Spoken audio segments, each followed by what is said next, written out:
Chef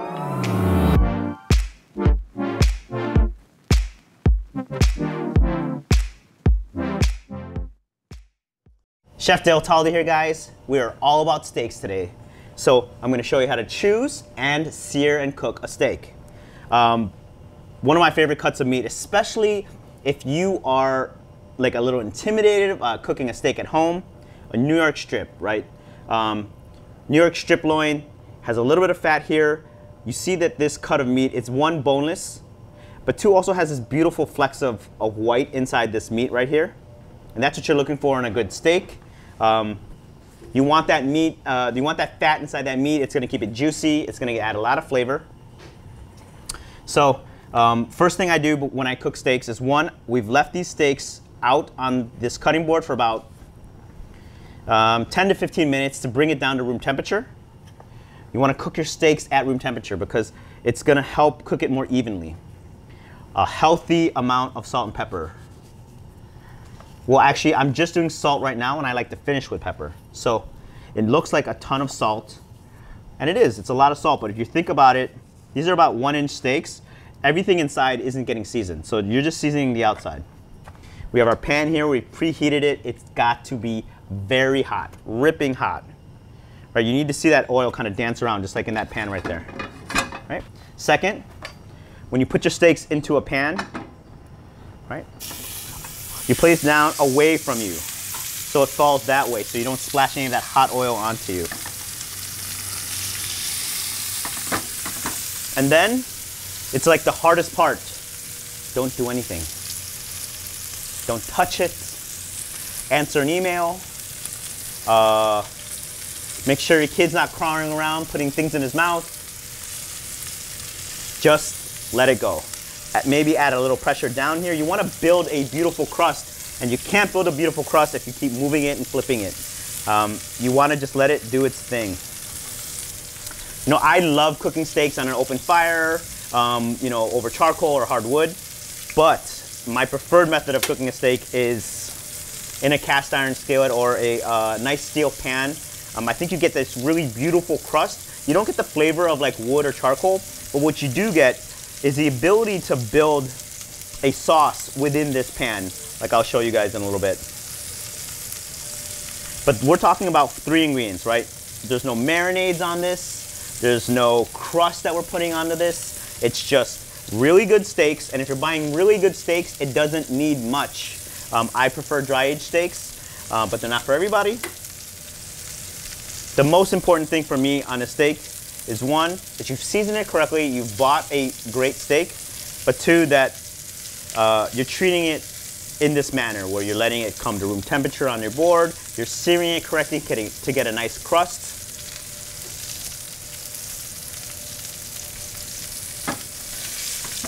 And the heat on this, we're not changing the heat on this at all, right?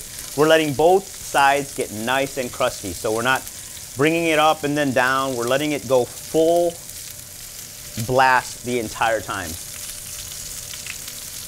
You know, when you start to get cheaper cuts of meat or tougher cuts of meat, that's when you want to start to introduce things like a marinade. I think skirt steak's a great cut of steak. It is a little chewier, so that's when I add things like soy sauce. I might add a little bit of sugar. You know, for tougher cuts of meat, right, like a hanger steak, I will introduce things like pineapple or kiwi for a little bit, just to help tenderize it. But with things like a New York strip or a ribeye or filet mignon, they're super tender already. Don't do anything to it. You paid $25, $30 a pound for these steaks. Don't do too much to it. We're gonna check them now. I mean, that is about as perfect as you can get with a steak. You want that nice, beautiful crust. That's what we got there. You want to build this on both sides, not just one side, right? You're eating both sides of the steak. So treat both sides of the steak equally with the same amount of care.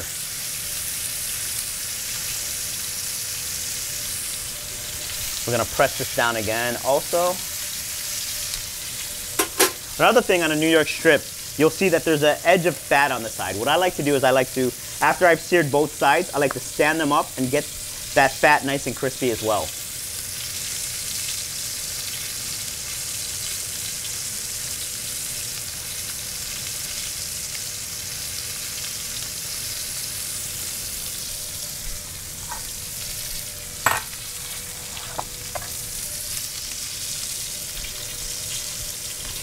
a lot of questions that I get about cooking steaks is how do I know when it's done? Listen, I've been doing this a while, and I still honestly don't get it right all the time.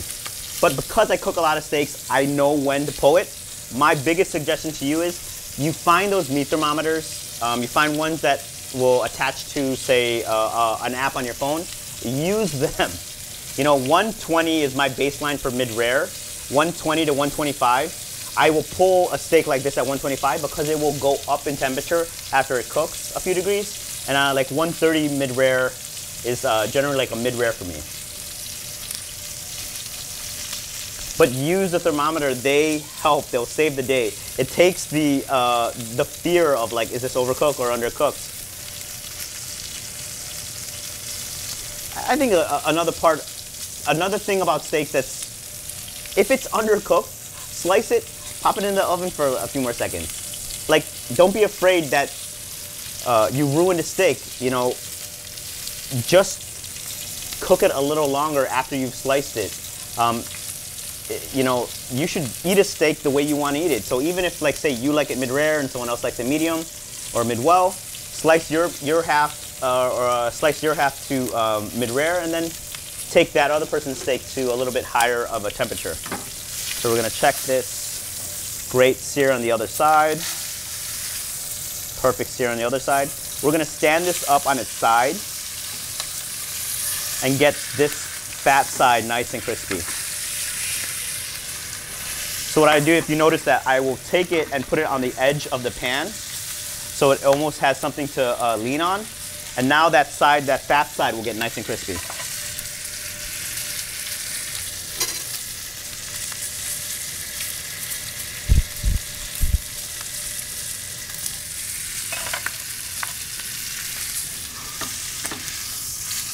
There you go. And we'll do the same on the other side. You want all sides to get nice and crispy.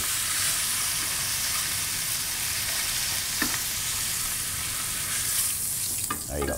So what I do now is I'll take this fat that's inside the pan,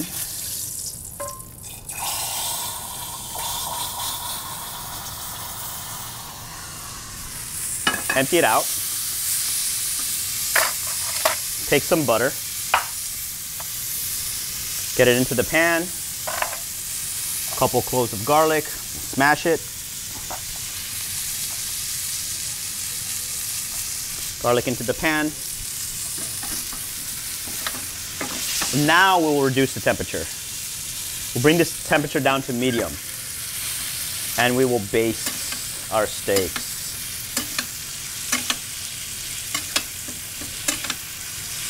This will help ensure that the steak gets cooked all the way through, and that you're almost creating this garlic butter on these steaks that are going to flavor the entire steak.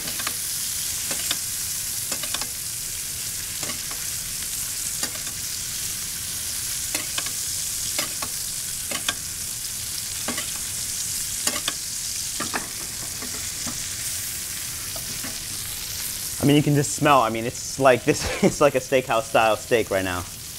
And, you know, when you go to restaurants, this is how they're cooking your steaks. Or underneath, like if you're in a real traditional steakhouse, they'll be underneath like a 1,000-degree broiler, which, you know, not everyone has at home. But you do have a pan. You almost always can get some butter and some garlic and a good steak.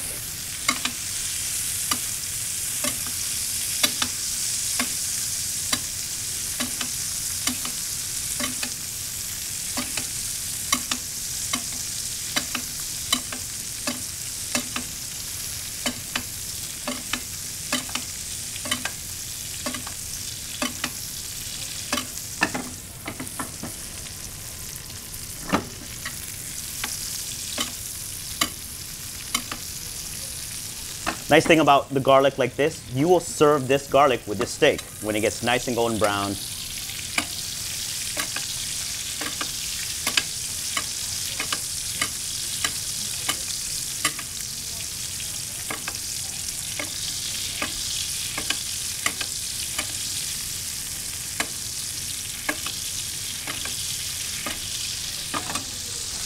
You know, if you're feeling fancy, have a little chopped thyme here, we can add that in. That will help flavor this butter as well. Parsley would work in this. A little chopped rosemary might work.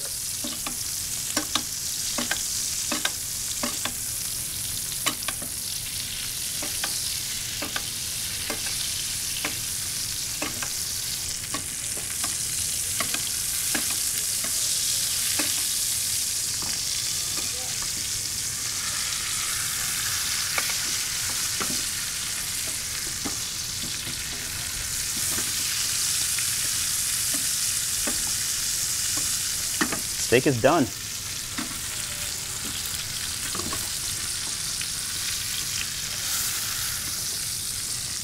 So when I rest my steaks, which is the next part, really important part of cooking steaks, you know, not everybody has a rack at home.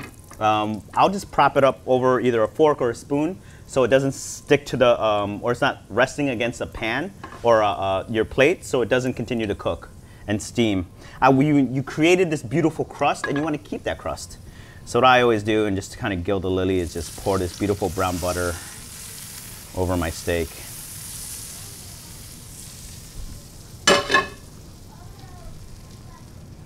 Now you wait minimum 5 minutes so that those juices in that steak kind of are able to relax and redistribute, and then we slice the steak and enjoy. So we've patiently waited for our 5 minutes. These steaks look absolutely fantastic. Let's give these guys a cut, see how we did. I mean, I think I nailed that pretty. This old man still got it.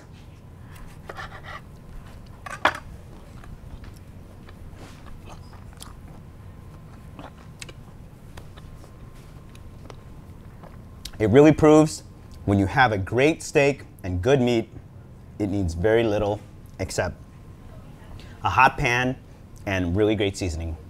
Guys, enjoy. Please get out there and cook some steaks.